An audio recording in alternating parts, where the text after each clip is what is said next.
la persona è stata arrestata in Spagna e adesso sarà, come dire, valutata la sua posizione nell'ambito della procedura del mandato d'arresto europeo da parte del magistrato spagnolo e quindi ci sarà la consegna all'autorità giudiziaria italiana. La richiesta di estradizione per Mohamed Barbri, il marito di Samira, è già stata inviata in Spagna. Se l'uomo accusato dell'omicidio e dell'occultamento di cadavere della moglie non si opporrà al provvedimento, potrebbe tornare in Italia già entro 10 giorni, altrimenti i tempi si allungheranno anche di un paio di mesi. Mohamed, scappato da Stanghella il 1 gennaio, è stato fermato a Madrid durante un controllo casuale in strada. Su di lui pendeva un mandato di arresto europeo spiccato dalla procura di Rovigo, che sta svolgendo le indagini sulla scomparsa della povera Samira.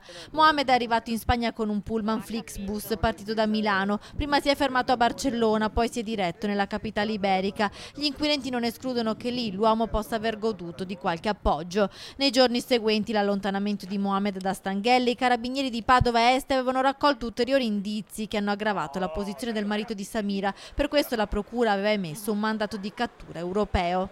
Quando questi indizi sono stati valutati diversamente alla luce della successiva condotta e di testimonianze che avevamo acquisito, soprattutto quella della madre della vittima della Samira, e allora, quadro mutato, valutati i gravi indizi, si è chiesta e ottenuta la misura coercitiva.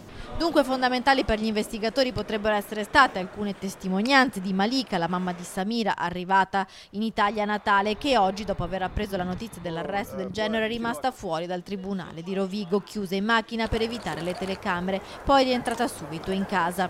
Nel frattempo le indagini per ritrovare Samira continuano anche con i sommozzatori che si sono immersi nel fiume Frattagorzone. I carabinieri hanno utilizzato cani molecolari e georadar per perlustrare i campi e gli argini accanto alla sua abitazione e i luoghi dove Mohamed nei mesi seguenti la scomparsa della moglie aveva fatto ritrovare i suoi effetti personali, forse nel tentativo di depistare le indagini.